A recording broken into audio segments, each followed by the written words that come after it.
Hello dear students, आज का जो हमारा टॉपिक है 11th फिजिक्स चैप्टर नंबर 9 और नाम है हमारे पास चैप्टर का मैकेनिकल प्रॉपर्टीज ऑफ सॉलिड्स। और टॉपिक रहेगा हमारे पास Hooke's law, stress and strain करो। वेरी इंपॉर्टेंट टॉपिक है हमारे पास ये, वेरी इंपॉर्टेंट। तो इसको अच्छे तरीके से समझिएगा और करिएगा। बिल्कुल आसान टॉपिक है, मोस्टली पेपर में, एग्ज़ाम में इसमें से एक क्वेश्चन आते हैं। और आई एम राजेंद्र कुमार और आप देख रहे हैं आपका अपना channel physics.edu.राजेंद्र।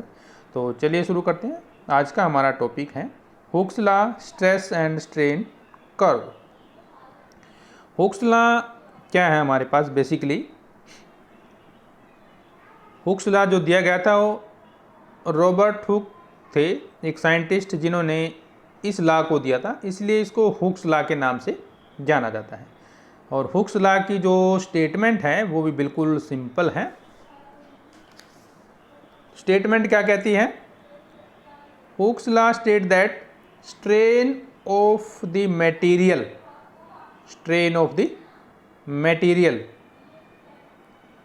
Is proportional to the applied stress within the elastic limit of that material.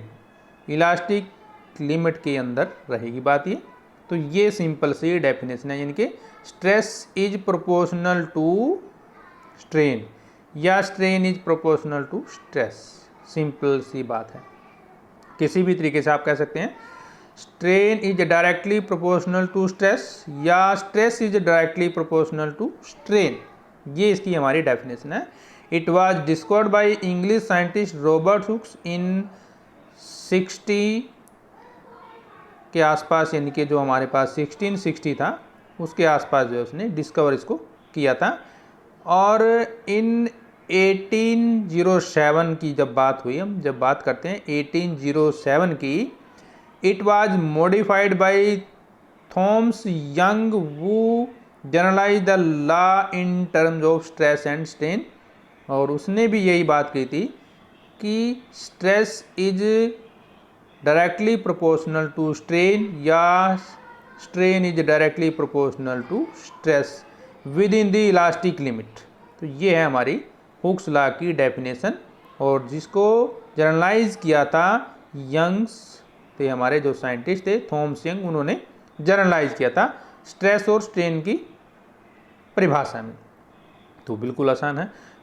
Next point देखिए, when the elastic material are stretched the atoms and molecules deform until stress is been applied, and when the stress is removed they return to their initial state।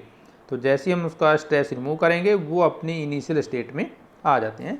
Mathematically Hooke's law definition हमारी यही थी, stress is directly proportional to strain, stress is directly proportional to strain. और जो यहाँ पे हमारे पास ई है ये कांस्टेंट ऑफ प्रोपोर्शनलिटी है, जिसको हम बाद में आपको डिफाइन करेंगे। तो डेफिनेशन क्या है? Stress is directly proportional to strain, यानी कि stress is equal to E, हमारे पास कांस्टेंट आ जाएगा तो इज इक्वल टू स्ट्रेन। तो ई क्या आ गया हमारे पास? Stress divide by strain, where is the proportionality constant and is known as the modulus of elasticity. बहुत इंपॉर्टेंट है ये भी, इसको हम बोलते हैं मॉडुलस ऑफ इलास्टिसिटी, या इसको हम कई बार बोलते हैं मॉडुलस सिंपली, या कोफिशिएंट ऑफ इलास्टिसिटी भी बोलते हैं, ऑफ द मटेरियल। और ये डिपेंड करती है nature of material of the body and the manner of its deformation, ये इसके ऊपर डिपेंड करती है। According to Hooke's law, if important point क्या है इसमें नोट करने के लिए? पहला पॉइंट, हुक्स लॉ के अनुसार if strain increases stress will increase and vice versa. Stress को बढ़ाएंगे स्ट्रेन बढ़ेगा, स्ट्रेन को बढ़ाएंगे स्ट्रेस बढ़ेगा, दोनों साथ साथ चलते हैं। Hooke's law is applicable to all elastic substance, जितने भी इलास्टिक सब्सटेंस हैं सब पे एप्लीकेबल है। It does not apply to plastic deformation, पर ये अप्लाई नहीं होता। Hooke's law is an empirical law and is found to be valid for most material, however there are some material which do not exist this linear relationship. अब बात करते हैं stress और strain curve के बारे में। क्या है स्ट्रेस और स्ट्रेन कर्व? बेसिकली जो स्ट्रेस और स्ट्रेन कर्व है, एक बार आप फिगर को समझेंगे, फिगर में ही हमारा कंप्लीट है ये। अभी पहले थोड़ा सा जनरलाइज कर लेते हैं। Relation between stress and strain for a given material under the tensile stress can be found experimentally in the standard test of tensile properties की यदि हम बात करें। ए टेस्ट सिलेंडर, सिलेंडर का मतलब हम लेंगे जैसे कोई वायर है या कोई सिलेंड्रिकल बॉडी कोई भी stretched by an applied force, जैसे मान लो किसी तार को हम खींच देते हैं, स्टील की तार हो सकती है, किसी भी मेटल की तार हो सकती है, उसको यदि हम खींच देते हैं तो फ्रैक्शनल चेंज उसकी जो है, जैसे मान लो हमारे पास ये कोई वायर है, इसको हम खींचते हैं तो इसमें जो है थोड़ा बहुत जो है बदलाव आता है, तो जिसको हम बोलेंगे। तो जो स्ट्रेस और स्ट्रेन के बारे में हम बात कर रहे थे, एक जो स्ट्रेस एंड स्ट्रेन कर्व है वो मोस्टली एक ग्राफ होता है स्ट्रेस और स्ट्रेन के बारे में।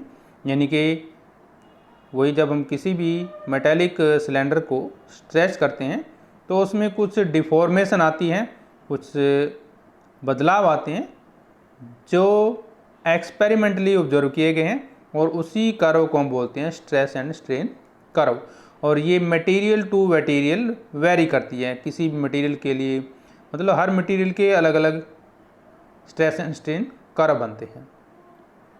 These curve help us to understand the how a given material deform with increasing load, भी जैसे जैसे हम लोड बढ़ाएंगे या प्रेशर बढ़ाएंगे तो उसमें क्या क्या बदलाव आते हैं। तो यहाँ पर यदि आप ग्राफ देख रहे हैं हमारे पास, we can see here that in the region between O to A, ये हमारे पास देखिए ये क्या है हमारे पास O, ठीक है ना।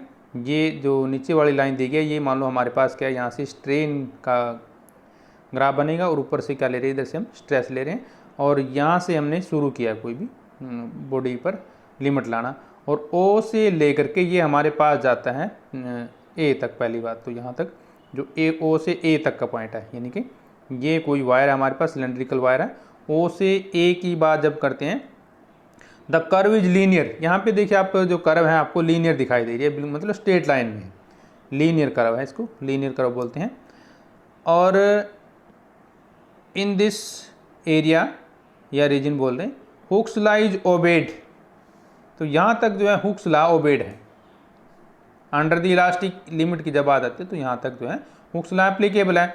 The body regain its original dimension when the applied force is remove, मतलब यहाँ तक की जब हम बात करते हैं, यहाँ तक कुछ फोर्स लगाते हैं, तो यहाँ तक किसी भी मेटल पर फोर्स लगाते हैं और जब उसको रिमूव करेंगे तो वापस अपनी उसी स्थिति में वो आ जाता है।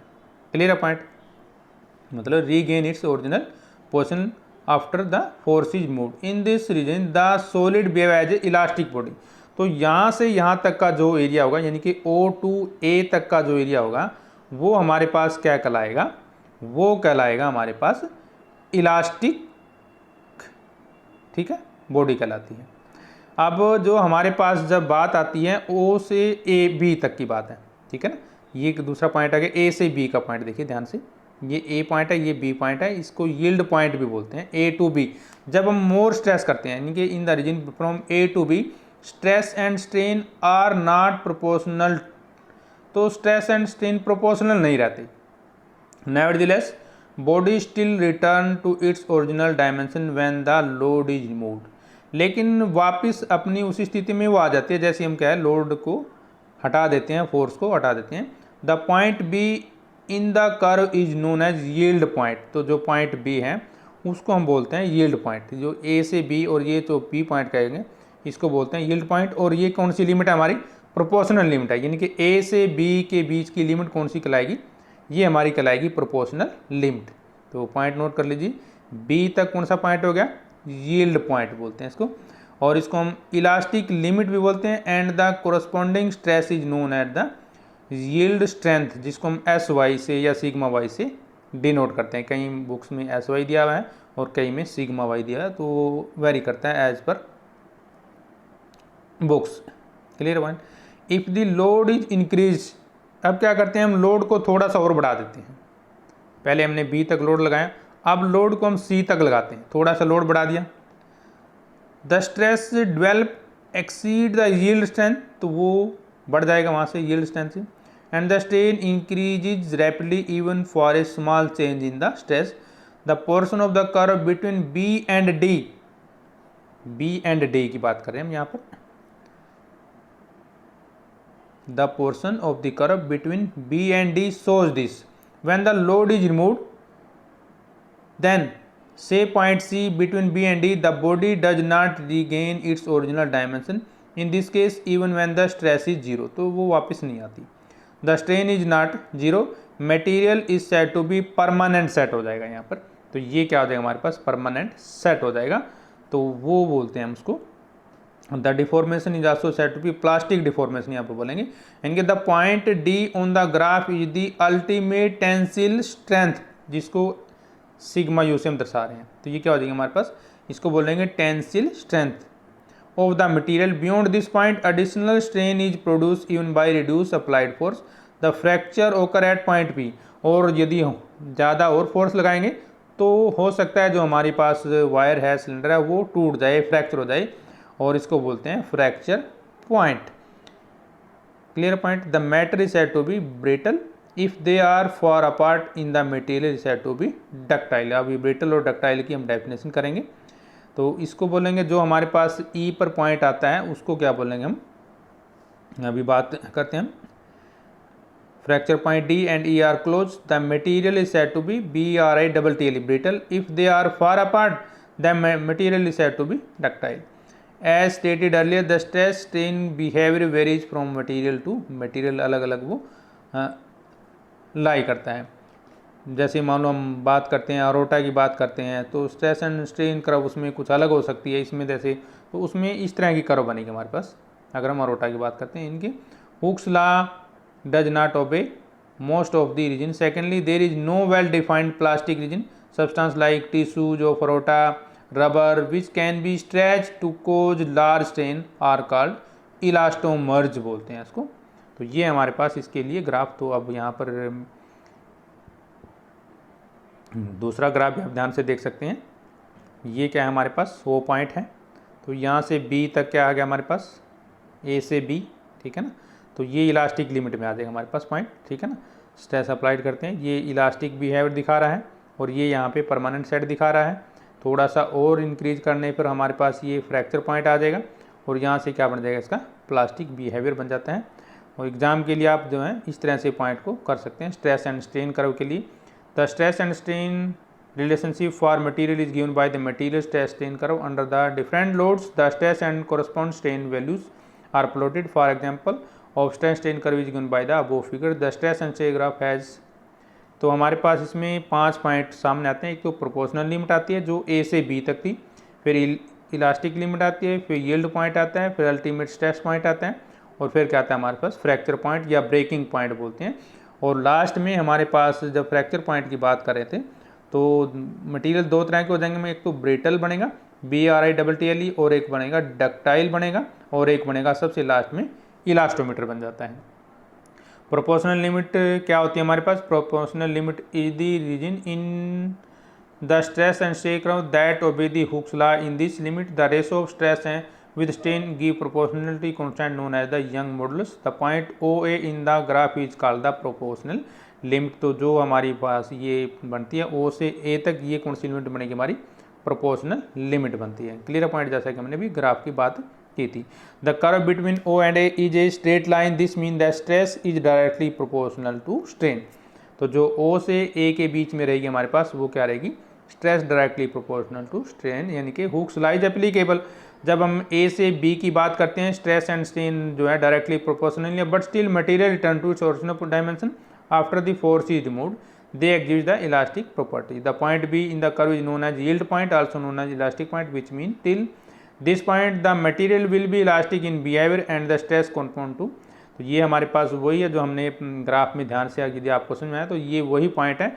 लिखना आपको इस तरह से है, left point between O and B is called the elastic region. यदि हम O और B के बीच की बात करते हैं तो ये ग्राफ को आप जो एक बार ध्यान से समझ लिए तो पूरे का पूरा क्वेश्चन आप आराम से लिख सकते हैं. Clear point. नेक्स्ट पॉइंट हमारे पास क्या है, B is the curve known as the yield point, ठीक है.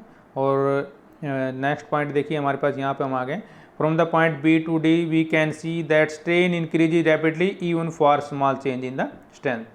Next point, if we remove the forces, the material does not come back to original position. At this point, stress is zero, but strain is not zero. Point note कर लीजिए, stress क्या होगा यहाँ पे zero, लेकिन strain जो है zero नहीं है, यानी कि उसकी शेप चेंज हो रही है. यहाँ पर material has undergone plastic deformation आ जाएगी. यहाँ पर the material is set to be permanent, वहाँ पर सेट हो जाएगा.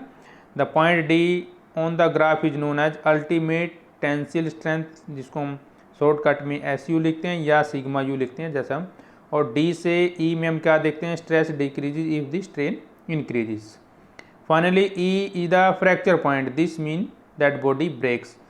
Substance like tissues of rota, rubbers which can be stretched to the cause large strain are called the elastometer. तो इस तरह का इलास्टोमीटर का हमारे पास ग्राफ हो सकता है. ठीक है, क्लियर पॉइंट. तो हमने आज का जो पॉइंट लिया है, एक तो इलास्टोमीटर इसमें मेन हो जाएगा, एक डक्टाइल हो जाएगा, ब्रेटाइल हो जाएगा, हुक्स लॉ हो जाएगा, स्ट्रेस एंड स्ट्रेन कर्व हमने आज यूज की है. क्लियर पॉइंट ये. और जो इसमें इम्पोर्टेंट पॉइंट हमारे पास रहेंगे याद करने के लिए, एक तो यूनिट एंड डायमेंशन और कंप्लायंस करेंगे हम यहाँ पर. यंग मॉडुलस का जो हमारा नेक्स्ट टॉपिक रहेगा. तो ये था हमारे पास आज का जो मेन पॉइंट था, hooks law, stress and strain curve. Exam की दृष्टि से बहुत इंपॉर्टेंट क्वेश्चन है. तो वीडियो को आपने पूरा देखा, थैंक्स. नेक्स्ट वीडियो के लिए हाजिर होंगे, तब तक जय हिंद.